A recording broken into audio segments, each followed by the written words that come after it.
থাকে নবী কি বলছে? অল্প আমল আছে যথেষ্ট। ইমান ঠিক কি ঠিক? কি ঠিক? ইমান ঠিক। ইমানের মধ্যে ভেজাল ঢোকা যাবে না, নির্ভেজাল ইমান লাগবে। কি ভেজাল? নির্ভেজাল ইমান লাগবে, যার মধ্যে কোনো ভেজাল নাই, যার মধ্যে কোনো ঝামেলা নাই, ঝামেলা মুক্ত ইমান লাগবে। সেই ইমান নিয়ে কবরে যেতে হবে। কথা কোন ঠিক? প্রিয় ভাইরা আমার, বাপজিরা আমার, গভীর মনোযোগ। আল্লাহর নবীজির দরবারে সাহাবারা যাইতো। সাহাবাদের কথা আল্লাহ বলেন, তাদের মতো করেই মানানো। তারা যত কষ্ট করেছে, যেমন করেই মানানছে, তাদের মতো করেই মানানো। পারবো না তাদের মতো করে, কিন্তু তাদের অনুসরণ তো করতে পারি। কথা কোন ঠিক কিনা? তাদের অনুসরণ যদি করতে যাই, দাজ্জাল যখন আসবে, দাজ্জাল এসে দেখাবে এক হাতে জান্নাত আর এক হাতে, কথা কয় না, এক হাতে জান্নাত আর এক হাতে। তুমি জান্নাত চাও না জাহান্নাম চাও? যে বলবে আমি জান্নাত চাই, ও জাহান্নামে গেল। কথা কয় না? আরো জোরে এখন। এখন তো জান্নাত কিনা বেচা চলতেছে। প্রিয় ভাইরা আমার, বাপজিরা আমার, গভীর মনোযোগ। আল্লাহ কয় দুইটা গুণ থাকলে তাকে আমি জান্নাত দিব, তাকে পুরস্কার হিসাবে জান্নাত দিব, পুরস্কার হিসাবে জান্নাত দিব। এখন ওই জান্নাত তারা ওখান থেকে অর্ডার দিয়ে কিনে নিয়ে আইছে এখন বিক্রি করে। প্রিয় ভাইরা আমার, বাপজিরা আমার, জান্নাত এমনি এমনি পাওয়া যায় না। জান্নাত এত সহজ করে আল্লাহ দিবেন না। জান্নাত আল্লাহ যাক দিবে, তার জন্য তাকে একটু দেখে শুনে আল্লাহ দিবেন। কথা কোন ঠিক কিনা? এমনি এমনি দিবেন না। তুমি আল্লাহ আল্লাহ রসুল আল্লাহর পক্ষে কথা বলো, রসুলকে মাইনাস করে দিয়ে আবার তুমি আশা করো জান্নাতে যাব। হযরত আলী রাদিয়াল্লাহু তাআলা আনহুকে যিনি শহীদ করেছিলেন, তার নাম হলো আব্দুর রহমান ইবনে মুলজিম। এই বেটায় হযরত আলী রাদিয়াল্লাহু আনহুকে শহীদ করলেন। শহীদ হওয়ার পরে আব্দুর রহমান ইবনে মুলজিম এই বেটারে শাস্তি দেওয়া হয়।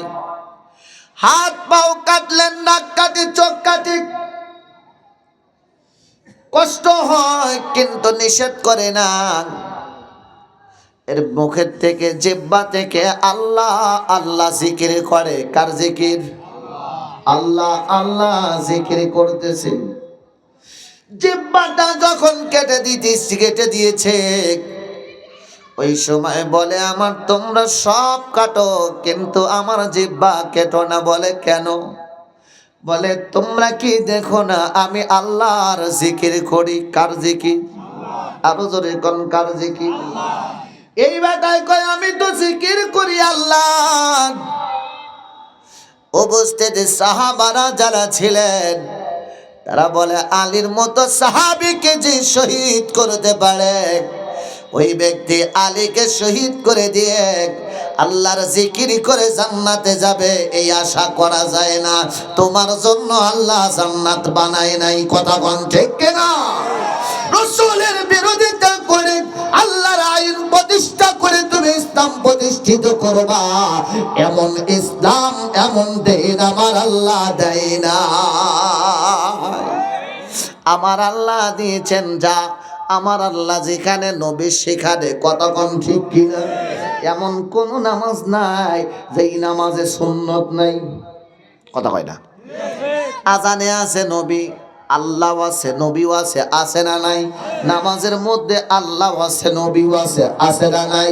প্রিয় ভাইরা আমার, বাপজিরা আমার, গভীর মনোযোগ।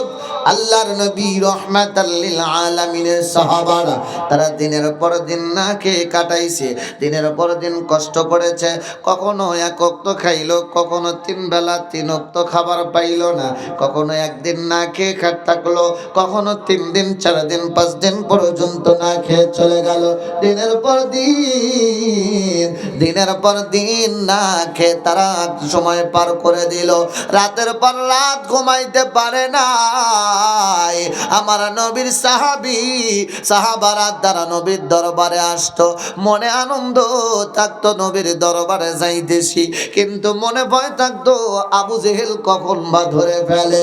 হযরতে সুমাইয়া রাদিয়াল্লাহু তাআলা আনহা তিনার সন্তান এবং স্বামী 3 জন মিলে আমার নবীর দরবারে যায়। যেই পরিবারের জন্য আমার নবীজি রাহমাতাল লিল আলামিন দয়ার সাগর নবী আমার কামলিওয়ালা নবী আমার ঘোষণা দেয়, সুমাইয়ার পরিবার হলো শহীদ পরিবার। 3 জন সদস্য ছিল, 3 জন সদস্য শহীদ হয়েছে। কত নির্যাতন করেছে কাফেরেরা, তবু তারা ঈমান দেয় নাই। সুমাইয়া তার স্বামী মেয়ে সন্তানকে নিয়ে আমার নবীর দরবার থেকে আসে। অবেলা হয়ে গেছে, চিন্তা করতেছে কোন রাস্তা দিয়ে যায়, কখন যেন আবু জেহেলের সাথে দেখা হয়ে যায়। ভাবতে ভাবতেই হঠাৎ করে আবু জেহেল সামনে দাঁড়িয়ে গেছে। ডাক দিয়া কয়, সুমাইয়া রে, এই সময় তুমি কই থেকে আসো? তোমরা 3 জন কোথায় গিয়েছিলে? সুমাইয়া ডাক দিয়া কয়, রহমতের নবী কামলিওয়ালা নবীর দরবারে গিয়েছিলাম, দয়ার সাগর নবীর দরবারে গিয়েছিলাম। বলে ওখানে গিয়েছ, তুমি নাকি ইসলাম গ্রহণ করেছ? বলে হা হা, আমি ইসলাম গ্রহণ করেছি, ঈমান আনয়ন করেছি। কিন্তু যখন বললেন তখন বলে, সুমাইয়া বড় অন্যায় করেছ, ওই ধর্ম ছেড়ে দাও, মুহাম্মাদের কাছে আর যাইও না, মুহাম্মাদের কাছে আর যাবে না। সুমাইয়া বলে, না না, রহমতের নবীর কদম ছাড়তে পারবো না। ইসলামের প্রথম শহীদ সুমাইয়া, ইসলামের প্রথম মহিলাদের মধ্যে শহীদ যিনি, তিনি হলেন সুমাইয়া। সুমাইয়াকে মারতে লাগলেন আবু জেহেল, মারতে মারতে জমিনের মধ্যে ফেলে দেয়। এমন সময় ইয়াসার রাদিয়াল্লাহু আনহু তিনি ডাক দিয়া কয়, আবু জেহেল, তুমি আমার সামনে আমার স্ত্রীকে শাসন করতেছ, আমার স্ত্রীর গায়ে হাত তুলেছ, এটা তো মেনাই না, এটা কেমন করে আমি সহ্য করে নিতে পারি? আমি মানতে পারি না। প্রতিবাদ যেই মুহূর্তে জানাইতে লাগলেন, ওই মুহূর্তে আবু জেহেল ইয়াসার রাদিয়াল্লাহু আনহুকে মারতে শুরু করলেন। মারতে মারতে জমিনের মধ্যে পড়ে গেলেন। ইয়াসার রাদিয়াল্লাহু আনহু তিনি জমিনের মধ্যে পড়ে যায়। জমিনের মধ্যে পড়ার পরেও তাকে মারা বন্ধ করে না। এত পরিমাণ মারধর করতে লাগলেন, এত পরিমাণ মারধর করে, মারতে মারতে মারতে মারতে ইয়াসার রাদিয়াল্লাহু আনহু ক্লান্ত হয়ে যায়। কথা কখনো কখনো জ্ঞান হারিয়ে ফেলে। এত মারধর করলেন, ইয়াসার রাদিয়াল্লাহু আনহু তিনার 2টা পায়ের সাথে 2টা রশি বাঁধলেন, 2টা গোড়ার সাথে 2টা রশির 2টা মাথা বেঁধে দিলেন। দিয়া আবু জেহেল ঘোষণা দিলেন, 2টা গোড়া 2 দিকে দাবড়াইতে থাকো। 2 দিকে যখন দাবড়ানো শুরু হয়ে গেল, 2 দিকে 2টা গোড়া দৌড় দিল। যেই মুহূর্তে 2টা গোড়া দৌড় দেয়, ওই মুহূর্তে ইয়াসার রাদিয়াল্লাহু আনহু তিনার শরীর 2টা ভাগ হয়ে যায়। 2 পা 2 দিকে টান লেগে পুরা শরীরটা 2টা খণ্ড খণ্ডিত হয়ে যায়। প্রিয় ভাইরা আমার, বাপজিরা আমার, ইয়াসার বিদায় নাই। মনে পড়ে যায় সে 61 হিজরির কথা। আমার নবীজি রহমাতাল লিল আলামিন দয়ার সাগর কামলিওয়ালা সরকারে দো আলম নবীজি নাতি, নবীজির কলিজার টুকরা, আহলে বাইতের সদস্য, পাক পাঞ্জাতনের সদস্য যিনি ইমাম হুসাইন রাদিয়াল্লাহু আনহু, তিনি কথা কোন ঠিক না? ইমাম হুসাইন রাদিয়াল্লাহু তাআলা আনহুকে শহীদ করার পরে তার দেহ মুবারক মাটিতে রাখলেন। আর মাথা মুবারক তীরের মাথায় বল্লমের মাথায় লাগাইয়া পুরো গোটা ময়দান ঘোরাইতেছিলেন। বড় আশ্চর্যের বিষয় রে বাবা, হযরত ইমাম হুসাইন রাদিয়াল্লাহু তাআলা আনহু সেই দিন তার শরীর মুবারক জমিনের মধ্যে পড়ে রয়, কারবালার ময়দানে পড়ে রয়, খণ্ড বিখণ্ডিত হয়ে যায়। কি অবস্থা হয়েছিল আজকে দেখেন, আমরাও ইমানদার বলে দাবি করি, তারাও ইমানদারের পক্ষে লড়াই করেছে। প্রিয় ভাইরা আমার, বাপজিরা আমার, ইমান নষ্ট করার জন্য সেদিন যদি ইমাম হুসাইন এজিদের কথা যদি মেনে নিতেন, ওবাইদুল্লাহ ইবনে জিয়াদের কথা মেনে নিতেন, তারা যদি হুসাইন যদি এজিদের কাছে আত্মসমর্পণ করতেন, আজকে ইসলামের 12টা বাইজা যাইতো। কথা কোন ঠিক কিনা? একজন কয় ইসলাম তো মরে গেছে। আরে কোন ইসলাম? আজকে বাংলাদেশ অন্য দেশের কথা বাদ দিলাম, এই শাহজাদপুরের দিকে তাকা দেখেন, এই বাংলাদেশের শাহজাদপুরের মধ্যেই ইসলামী কত দল আছে না নাই? ইসলামের মধ্যেই খণ্ড বিখণ্ডিত হয়ে গেছে। ইসলাম হলো শান্তির ধর্ম, এইটাকে নিয়ে টানাহাসরা করতে করতে খণ্ড বিখণ্ডিত শুধু নয়, টুকরো টুকরা করে ফেলেছে। কথা বলেন ঠিক কিনা? এক গরু বানা গরুকে দেখতে পারে না। প্রিয় ভাইরা আমার, বাপজিরা আমার, আজকে আমরা কেন মার খাইতেছি? কারণ হলো আজকে আমরা সুন্নি জামাতের মানুষগুলো এক হতে পারলাম না, এক হতে পারলাম না। এক দরবারের মুরিদ আর এক দরবারের মুরিদকে দেখতে পারে না। কথা কোন ঠিক কিনা? ঠেলা ঠেলে হিংসা হিংসি নিয়ে পড়ে থাকে।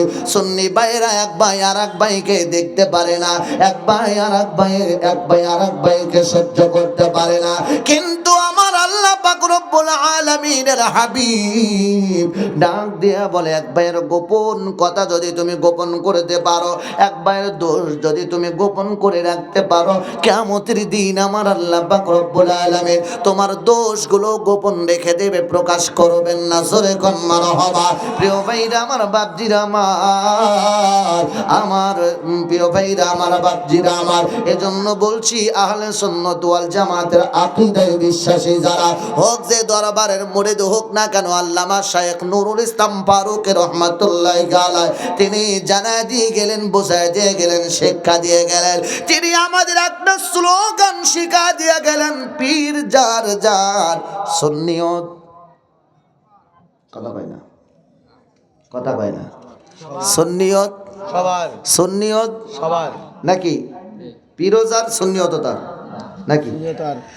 পীর যার যার হতে পারে, সুন্নিয়ত সবার। আপনি আগে সুন্নিয়তটা মানেন।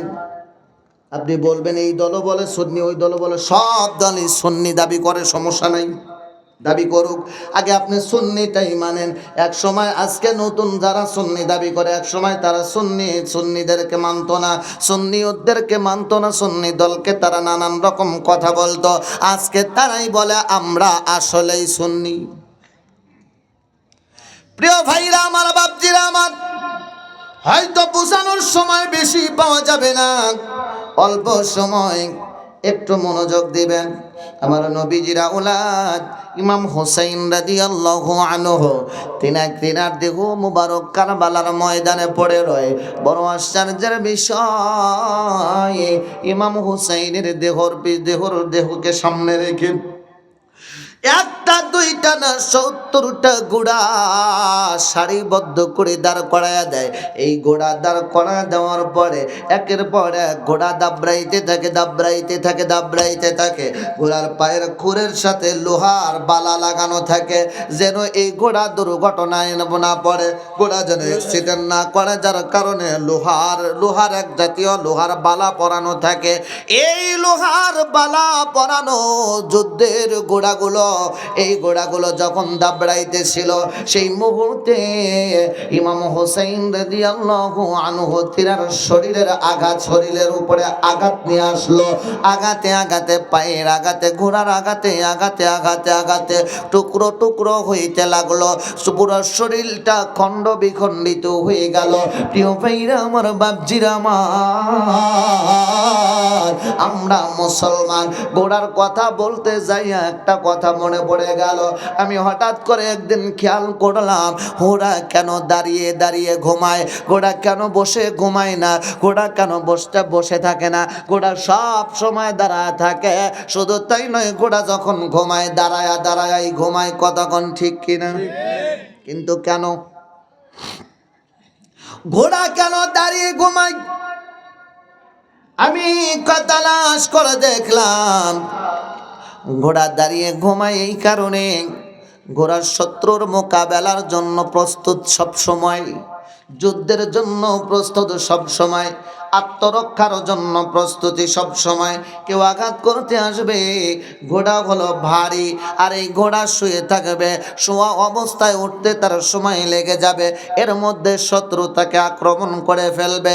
এ বাবারা, আমি সুন্নি ভাইদেরকে অনুরোধ করে যাব, আমার সুন্নি ভাইদেরকে তরিকতের ভাইরা যারা আছেন তাদের পায়ে হাত দিয়ে অনুরোধ করে যাব, আজকে আসি কালকে নাই, আজকে আসার সুযোগ পেয়েছি, হয়তো কালকে দেখা নাও হতে পারে, আজকে মাহফিলে দেখা হইতেছে, কালকে দেখা নাও হইতে পারে। কার মরণ কোন দিন কোন অবস্থায় কি হবে জানি না, হতে পারে একজন মানুষের ব্যক্তিগত সমস্যা থাকতে পারে, আকীদায় আমার ভাইটা সুন্নি কিনা তাকে অন্তর দিয়ে ভালোবাসতে হবে, এটাই তো কথা। কারণ এতদিন স্লোগান দিয়ে আসলাম, একজন মুসিও যদি হয়, তার ভিতরে যদি নবী প্রেম থাকে, তাহলে তাকে মাথায় করে রাখবো, কতক্ষণ ঠিক কিনা? প্রিয় ভাইরা আমার, বাপজিরা আমার, একজন মানুষের একটা দোষ থাকতে পারে, একজন মানুষ ব্যক্তিগত ভুল থাকতে পারে, কারণ মানুষ তো মানুষেরই তো ভুল হবে, কতক্ষণ ঠিক কিনা? সে যতই ভুল করুক না কেন, ক্ষমা পাওয়া ক্ষমা করে দিবেন আমার আল্লাহ, কারণ আল্লাহ প্রতিশ্রুতি দিয়েছে, তাকে বোঝাইতে হবে, ভাই তুমি এই কাজটা করতেছো, তুমি যে নামাজ পড়তেছো না তার কারণে সুন্নিয়তের ক্ষতি হইতেছে, তুমি নামাজ পড়তেছো না তার কারণে আমাদের ক্ষতি হইতেছে, ভাই আসো নামাজ পড়ো, নামাজি হও, নামাজি বানাইতে হবে, এভাবে বুঝাইতে হবে। কিন্তু তাকে দূর করে দেওয়া যাবে না, তার সাথে শত্রুতাই তৈরি করা যাবে না, তার সাথে হিংসা করা যাবে না, কারণ হিংসা করতে গেলে নিজেদের মধ্যে ঠেলাঠেলি করতেই যদি সময় চলে যায়, বাতিলের সাথে লড়বো কখন, ঘোড়ার মতো হয়ে যাবে। নিজেদের মধ্যে ঠেলাঠেলি করতে যাইয়া বাতিলেরা যখন আঘাত করবে, বাতিলের প্রতিহত করার সুযোগটাও পাবো না, কতক্ষণ ঠিক কিনা? প্রিয় ভাইরা আমার, বাপজিরা আমার, গভীর মনোযোগ। আমার নবীজি রহমাতাল লিল আলামিন, দয়ার সাগর নবীজির দরবারে গিয়েছিল হযরতে সুমাইয়া রাদিয়াল্লাহু আনহু। সুমাইয়া যখন নবীজির দরবারে থেকে আসে, আবু জেহেলের সামনে, আবু জেহেলের সাথে কথা বলতে যাইয়া সুমাইয়ার সামনে ইয়াসারকে দুনিয়ার থেকে চিরবিদায় করে দিল। ইয়াসার শহীদ হয়ে গেলেন, সুমাইয়াকে মারধর করলেন, গাছের সাথে বেঁধে ফেললেন। এরপরে সুমাইয়ার ছেলে আম্মার রাদিয়াল্লাহু আনহু, তিনাকেও গাছের সাথে বাঁধলেন, খুবই মারধর করেছিল সেদিন। মারধর করার পরে গাছের সাথে বাঁধলেন, দুজনকে সামনাসামনি করে বাঁধলেন। বাঁধার পরে আম্মারকে ডেকে বলতেছে, আম্মার তুমি যদি ইসলাম ছেড়ে দাও তাহলে তোমাকে বাঁচায় দিব, আর যদি তুমি ইসলাম ছেড়ে না দাও তোমাকে কিন্তু মারবো, তোমাকে কিন্তু নির্যাতন করা হবে, জুলুম করা হবে, নিপীড়ন করা হবে, অত্যাচার করা হবে। সুমাইয়া ডাক দিয়া কয়, বাবা রে, জীবনের যা কিছু হয়ে যাক না কেন ইমান ছাড়া যাবে না। আবু জেহেল ডাক দিয়া কয়, আম্মার তুমি যদি ইসলাম না ছাড়ো, তোমার সামনে তোমার মাকে উলঙ্গ করে ফেলবো, তোমার মার শরীর থেকে কাপড় খুলে নেওয়া হবে। হযরতে সুমাইয়া ডাক দিয়ে বলে, বাবা আম্মার যত কিছু হয়ে যাক না কেন ইমান নষ্ট করা যাবে না, ইমান ছাড়া যাবে না, ইসলামকে ছাড়া যাবে না। আম্মার রাদিয়াল্লাহু আনহু চিন্তা করতেছে আর চোখের পানি ফেলে দিয়ে কাঁদতেছে, আল্লাহ ও দরদি আল্লাহ, আমার সামনে আমার মাকে এমন ভাবে যদি অসম্মান করে, আমি সন্তান হয়ে সহ্য করবো কেমনে? আল্লাহ, ওরা যা কিছু করুক না কেন আমার ইমান যেন নষ্ট না হয়। সুমাইয়াও ইমান ছাড়ে না, ইসলাম ছাড়ে না। সুমাইয়ারও যেমন কথা, আম্মারেরও তেমন কথা। বড় আশ্চর্যের বিষয়, আবু জেহেল দৌড়াইয়া চলে গেলেন সুমাইয়ার কাছে। সুমাইয়ার শরীর থেকে কাপড়টা টান দিয়ে খুলে ফেললেন, পুরা শরীর উলঙ্গ করে ফেললেন।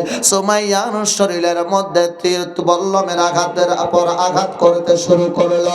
সুমাইয়ার লজ্জাস্থান বরাবর তলপেট দিয়ে, নাভির নিচ দিয়ে তলপেটের মধ্যে এমন ভাবে বল্লম দিয়ে আঘাত করতে লাগলো। আঘাত করতেছে, আঘাত করতেছে, আঘাতের পর আঘাত করতেছে। সুমাইয়া আসমানের দিকে তাকাইয়া মুস্কি মুস্কি হাসে। আবু জেহেল ডাক দিয়া কয়, সুমাইয়া রে, ও সুমাইয়া তুমি এমন করে হাসতেছো কেন? তোমাকে মারতেছি, তুমি হাসতেছো, কারণটা কি বলো না? সুমাইয়া ডাক দিয়া কয়, আবু জেহেল আমি তাকায়া দেখি আমার জন্য আল্লাহ পাক রব্বুল আলামিন জান্নাতকে নির্ধারণ করে দিয়েছে। ওই জান্নাত আমি দেখতে পাইতেছি, আমার জন্য জান্নাত অপেক্ষা করে দিয়েছে। এই দুনিয়ার বুকে দুইজন মহিলাকে আল্লাহ তাআলা মরণের সময় হাসতে হাসতে মৃত্যু দান করেছে।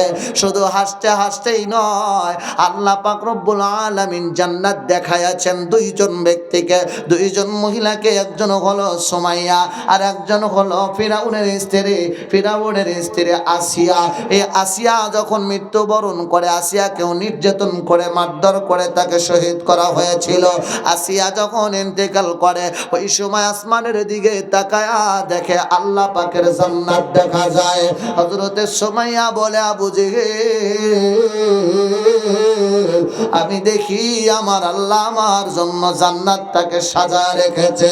আমার আল্লাহর নবী রাহমাতুল লিল আলামিন, দয়ার সাগর নবী আমার কামলিওয়ালা সরকারে দু আলম নবীজি রাস্তা দিয়ে যায়। যাইতেছে যাইতে যাইতে যাইতে যাইতে হঠাৎ করে দেখে এক জায়গায় আগুন জ্বলতেছে, দাউ দাউ করে আগুন জ্বলে। আল্লাহর নবী রাহমাতুল লিল আলামিন কাছাকাছি গেলেন, যাইয়া দেখে ওই আগুনের মধ্যে একজন মানুষকে বাঁধা আছে। একটা যুবককে হাত পাও বাঁধা অবস্থায় আগুনের মধ্যে ফেলে দেওয়া হয়েছে। আল্লাহর নবী রাহমাতুল লিল আলামিন সামনের দিকে যাইয়া দেখে এই লোকটার কেউ নাই, এই যুবকটার কেউ নাই। সুমাইয়ার ছেলে আম্মার রাদিয়াল্লাহু আনহু তাকে আগুনের মধ্যে ফেলে দিয়েছে, তাকে মারধর করেছে, এত পরিমাণ মারধর করেছে নড়াচড়া করতে পারে না। এ বাবারা, ইমানি পরীক্ষা তারা পাশ করেছে, ইমান আনার কারণে তাদের উপরে কতই না নির্যাতন চলেছে, কত জুলুম হয়েছে, কত নির্যাতন হয়েছে, তারপরেও তারা ইমান ছাড়লো না, ইসলাম ছাড়লো না, ইমান নষ্ট করলো না। হযরতে আল্লাহর নবী রাহমাতুল লিল আলামিন, দয়ার সাগর নবী আমার দাঁড়ায়া গেলেন আগুনের সামনে। আগুনের সামনে দাঁড়ায়া আগুনকে লক্ষ্য করে ডাক দিয়া বলে, আগুন রে, ও আগুন তোমার কাছে একটা কথা বলে। ও আগুন, তুমি তো সেই আগুন যে আগুনের মধ্যে বাবা ইব্রাহিম খলিলুল্লাহর নিক্ষেপ করা হয়েছিল। বাবা ইব্রাহিমকে নমরুদ অগ্নিকুণ্ডের মধ্যে নিক্ষেপ করেছিল। ও আগুন, যে আগুনের মধ্যে আমার বাবা ইব্রাহিমকে দেওয়া হয়েছিল। হযরতে ইব্রাহিম আলাইহিস সালাতু ওয়াস সালামকে অগ্নিকুণ্ডের মধ্যে দিয়েছিল। আল্লাহর নবী বলে, আগুন রে, সেই আগুনে তো তুমি, তবে তুমি তো সেই আগুন যদি হও তাহলে শুনে নাও, ওই দিন বাবা ইব্রাহিমের জন্য তুমি আগুন ফুলের বাগান হয়ে গিয়েছিলে। নমরুদের মেয়ে ছাদের উপর থেকে দেখে আমার বাবা নমরুদ, নমরুদের মেয়ে বলে, বাবা নমরুদ ইব্রাহিমকে আগুনের মধ্যে ফেলে দিল, কিন্তু আমি দেখি ওইটা আগুন না, ওইটা হলো ফুলের বাগান। আমার মন মজাইয়া রে, দিল মজাইয়া মুর্শিদ আপন দেশে যা। ও মুর্শিদ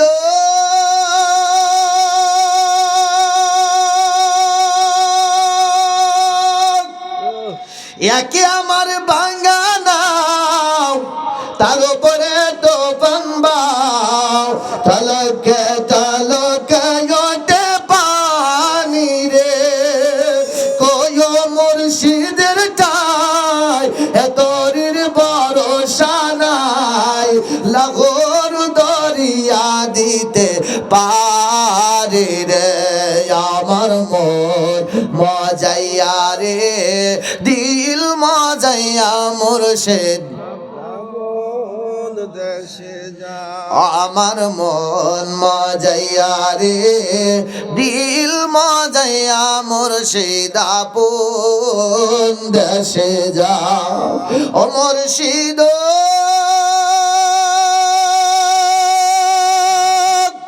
একে আমার ভাঙা ঘর তার উপরে নড়ে চর কখন জানি এই ঘর ভাঙ্গা পারে রে আবির নেওয়ারি রে কাসাবাসির বেড়ারে বাজার লুটিয়া নিল চোরাই রে আমার মন মজাইয়া রে দিল মজাইয়া রে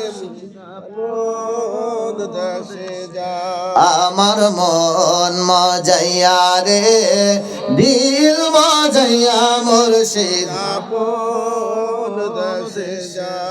সম্মানিত হাজিরিন আল্লাহর নবী রহমাতাল লিল আলামিন দয়ার সাগর নবী আমার ডাক দিয়া কয় আগুন রে ও আগুন তুমি তো সেই আগুন যে আগুনের মধ্যে বাবা ইব্রাহিমকে নিক্ষেপ করেছিল বাবা ইব্রাহিমের জন্য তুমি সেদিন ফুলের বাগান হয়ে গিয়েছিলে ও আগুন তুমি যদি বাবা ইব্রাহিমের জন্য সেদিন ফুলের বাগান হইতে পারো আগুন দেখ আমি নবী রহমতের নবীরে তো তুমি চেনো ও আগুন আমি নবী শুধু মানুষের নবী নয় রে তোমারও তো নবী আমার নবী রহমাতাল লিল আলামিন কামলিওয়ালা নবী যখন দুনিয়ায় আগমন করে ছোট মাছ বড় মাছের কাছে যাইয়া কয় বড় ভাই শুনছো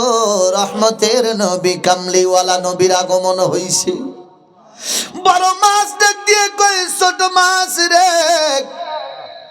তুমি কি জানো না আমি তোমার কাছে পাইলে তোমারে খেয়ে ফেলবো তোমার জীবন দিতে হবে ছোট মাছ ডাক দেয়া কয় ভাই বড় মাছ আমি জানি তুমি আমারে পাইলে খাবে আমার জীবন দেওয়া লাগতে পারে এটা আমি জানি যাই নাও তোমার কাছে আইছি কারণ ওই নবী রহমতের নবীকে ভালোবাসি কামলিওয়ালা নবী সরকারে দো আলম নবীর ভালোবাসি যাই নবীর ভালোবাসি ওই নবী শুধু মানুষের নবী নয় ওই নবী আমারও নবী আমরাও তো এই নবীকে নবী বলে মানি ওই নবী রহমতের নবী কামলিওয়ালা নবী সরকারে দো আলম নবী ভালোবাসায় ওই নবীর আগমনের খবর দিতে আইসা যদি আমার জীবন দিতে হয় তাতে আমার কোনো আপত্তি নাই আমার জীবনটা বড় ভাগ্য মনে করব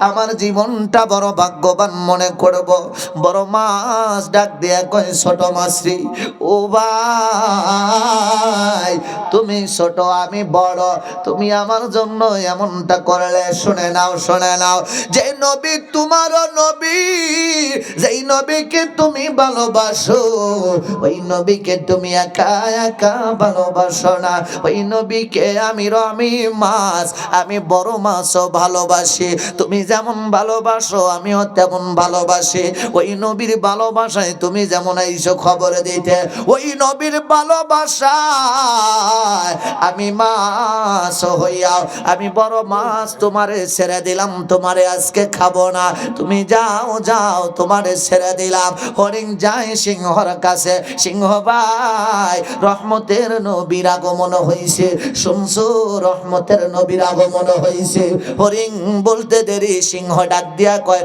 তুমি কি জানো না তোমারে পাইলে আমি খেয়ে ফেলবো হরিণ বলে আমি জানি তুমি আমারে পাইলে আমারে খেয়ে ফেলবে কিন্তু যদি খাও তাহলে আমার কোনো আপত্তি নাই।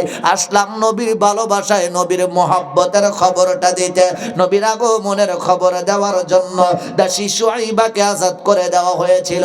নবীর আগমনের খবর দিতে আসার কারণে, ও হরিণ তুমি নবীর খবর দিতে আইছো।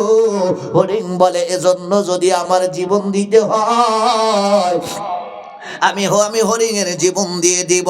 আমার জীবনটা বড় ধন্য মনে করব, তাতে আমার কোনো সমস্যা নাই। হরিণকে সিংহ ডাক দিয়া কয়, হরিণ রে তুমি যেমন নবীরে ভালোবাসো, ওই নবীরে আমি সিংহ তো ভালোবাসি। জোরে কন্যা, আরো জোরে, একটু আওয়াজ দিয়ে কোন আল্লাহু আকবার। আরো জোরে বলেন না ইয়া রাসূলুল্লাহ, হয় না? আরো জোরে বলেন ইয়া রাসূলুল্লাহ, ইয়া হাবিবাল্লাহ, ইয়া হাবিবাল্লাহ, ইয়া রাসূলুল্লাহ।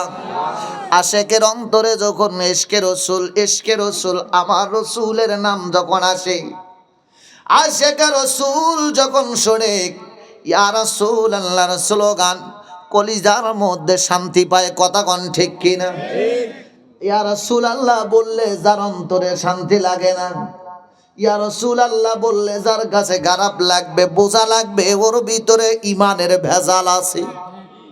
ইমাম বুখারী রাহমাতুল্লাহি আলাইহি প্রশ্ন করলেন, হুজুর ইমান কাকে বলে?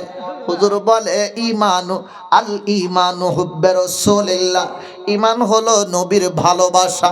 আমার নবী বলেন, লা ইউমিনু আহাদুকুম হাত্তা কুনা আহাব্বা ইলাইহি মিন ওয়ালিদিহি ওয়া ওয়ালাদিহি ওয়ান নাসি আজমাইন। আমার নবী বলে, উম্মত, ও আমার উম্মতেরা, তোমরা ততক্ষণ পর্যন্ত মুমিন বলে দাবি করতে পারবে না যতক্ষণ পর্যন্ত তোমার সন্তান সন্ততি, পিতা মাতা, আত্মীয় স্বজন, বন্ধু বান্ধব, এমনকি নিজের স্ত্রী, এমনকি নিজের জানের চাইতেও আমি নবীকে বেশি ভালোবাসবা না, তত সময় পর্যন্ত তোমরা ইমানদার বলে দাবি করতে পারবে না। আমার আল্লাহ কয়, বন্ধু ওরা বলে আল্লাহর প্রতি ঈমান আনি, ওরা বলে আখিরাতকে বিশ্বাস করে, কিন্তু মাইনাস করে দিছে আপনাকে মাইনাস করে দিলে তাকে ইমানদার বলা যাবে না। ও কখনো ইমানদার হতে পারে না, ও ইমানদার না। আল্লাহু ইয়াশহাদু ইন্নাল মুনাফিকিনা লাকাযিবুন, ওরা যতই বলুক আমরা ইমানদার, আল্লাহ কয় ওরা হলো মিথ্যাবাদী। তাতে যেই হোক না কেন, রসুলকে মাইনাস করে দিয়ে যদি কিছু বলে, বলতে হবে এটা মিথ্যাবাদী। কে কইছে? কথা কয় না, কে কইছে? কার কথা? আল্লাহর কথা। না, আল্লাহ কোরআন শরীফের মধ্যে কইছে, সবাই কয় যে আমি কোরআন থেকে করছি। আমি যদি কোরআন থেকে কই তাহলে তো আমার উপরে লাগে যায়। কষ্ট হইতেছে? কষ্ট হচ্ছে? আমি শেষ করে দিই। সম্মানিত হাজিরিন, সময় আছে, কখন যেন সময় শেষ হয়ে যাবে। সেই সময় শেষ হওয়ার আগেই নিজেকে পরিবর্তন করে নিতে হবে। কখন যেন আজরাইল আমার আপনার সামনে হাজির হবে। আজরাইল যখন আসবে, 1 সেকেন্ড সময় দিবে না, 1 মুহূর্ত সময় আপনারে আমারে দিবে না। মুহূর্তের ভিতরে আমার আপনার কাছ থেকে সবকিছু কেড়ে নিয়ে যাবে। হাসরের ময়দান বড় ভয়ঙ্কর জায়গা, কবর হবে বড়ই ভয়ঙ্কর জায়গা। নবী বলেন, উম্মত, এই কবর কারো জন্য জান্নাতের বাগান, আবার কারো জন্য জাহান্নামের গর্ত হবে। আমার নবী রাহমাতাল লিল আলামিন বলেন, ওই জাহান্নাম, ওই গর্তের মধ্যে, ওই কবরের মধ্যে বেঈমানকে কতই না শাস্তি দেওয়া হবে। শুধু তাই নয়, মরণের সময় বেঈমানকে এত কষ্ট দিয়ে জান কবজ করা হবে, মনে হবে যেন সারা আসমান জমিন সব কিছু ভেঙে চুরমার হয়ে যাচ্ছে। সব কিছু ভেঙে আবার আমার বুকের উপরে রেখে দিয়েছে, সহ্য করতে পারবে না। হাজার হাজার মানুষ থাকবে, তার মধ্য দিয়েও আজরাইল থাবা দিয়ে জানটা কবজ করে নিয়ে যাবে। প্রিয় ভাইরা আমার, বাপজিরা আমার, ওই জান কবজ করার আগেই নিজেকে পরিবর্তন করে ফেলতে হবে, তওবা করতে হবে। আমার নবী রাহমাতুল লিল আলামিন একদিন চিন্তায় পড়ে আছে। জিবরাইল এসে বলে, হুজুর আপনি এত চিন্তা করতেছেন কারণ কি জানতে চায়? আল্লাহ পাক রব্বুল আলামিন তো সহ্য করতে পারে না। আপনার মন খারাপ থাকলে আপনার মন ভালো করার জন্য আমার আল্লাহ পাক রব্বুল আলামিন হাউজে কাউসার দান করেন আপনাকে মনে সান্ত্বনা দেওয়ার জন্য, আপনাকে খুশি করার জন্য হাউজে কাউসার দান করে, আপনাকে খুশি করার জন্য জান্নাত দান করে, আপনাকে খুশি করার জন্য আল্লাহর আরশে নিয়ে যায় ভ্রমণে। ও নবীজি, আপনার মন খারাপ থাকলে আল্লাহ তো সইতে পারে না। ও নবীজি, ইয়া রাসূলুল্লাহ, ইয়া হাবিবাল্লাহ, মায়ের নবীজি বলে দেন না কেন আপনার মন খারাপ? আমার নবী ডাক দিয়া কয়, আমার নবী ডাক দিয়া কয়, জিবরাইল রে, আমার উম্মত আল্লাহ পাক রব্বুল আলামিনের কাছে তওবা করলে আল্লাহ মাফ করে দিবে, কিন্তু সারা জীবন অন্যায় করেছে, হঠাৎ তওবা করলো আল্লাহ মাফও করে দিল। ওই মুহূর্তে মাফ করার পরে ভালো কাজ করার আর সুযোগ হইল না। আজরাইল এসে গেল, তার জান কবজ হয়ে গেল। কি হবে রে জিবরাইল? ভালো কাজটা করার সুযোগ পাইল না, কি হবে? আমার আল্লাহ ডাক দিয়া কয়, বন্ধু টেনশন নাই, আমি আল্লাহ আপনার জন্য আছি, আপনার উম্মতের পক্ষে আছে। আরে আমার বন্ধু যেই উম্মতের পক্ষে, আমার আল্লাহও সেই উম্মতের পক্ষে। কথা কন ঠিক কিনা? কঠিন হাসরের দিনে বেহেশতে যাবেন না নবী উম্মত বিনে, মাফ করিয়া দিবেন আল্লাহ, মাফ করিয়া দিবেন আল্লাহ নবীর ওসিলায়। চলো নবীজির জান্নাতে মদিনাতে যায়, চলো নবীজির জান্নাতে মদিনা। কি ঘুমাচ্ছেন নাকি আপনারা? ঘুমাচ্ছেন? একটু আওয়াজ দিয়ে বলেন, চলো নবীজির জান্নাতে মদিনাতে যায়। কে কে যাবি মদিনা?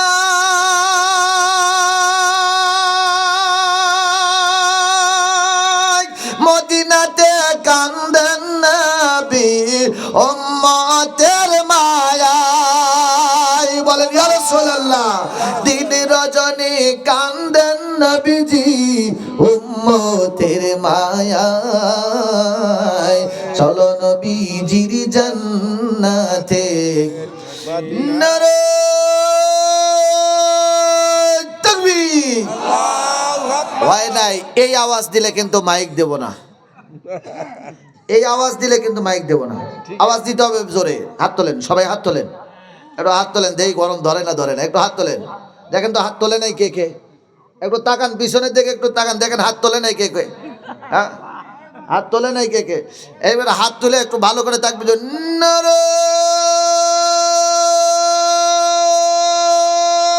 তাকবীর,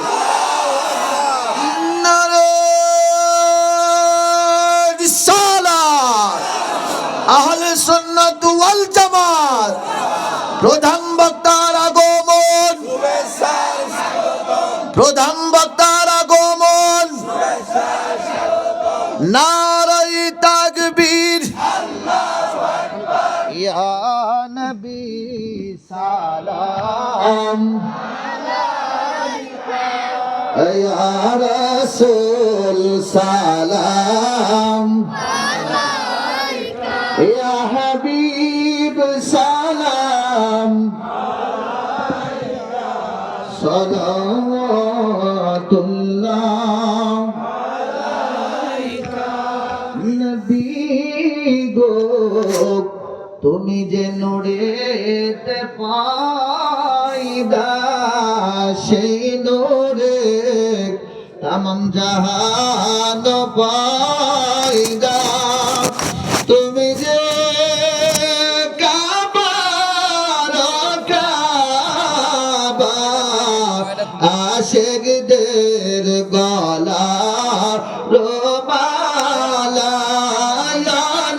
নবী সালাম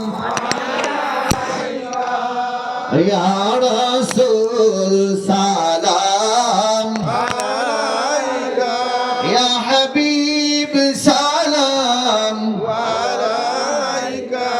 সালাওয়াতুল্লাহ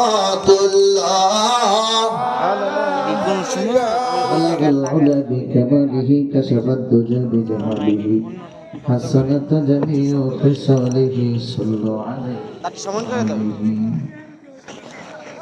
আশেক যারা নবীর কথা শুনলেই ভালো লাগে ঠিক কিনা এই কথা কয় না ঠিক কিনা নবীর কথা শুনলেই ভালো লাগে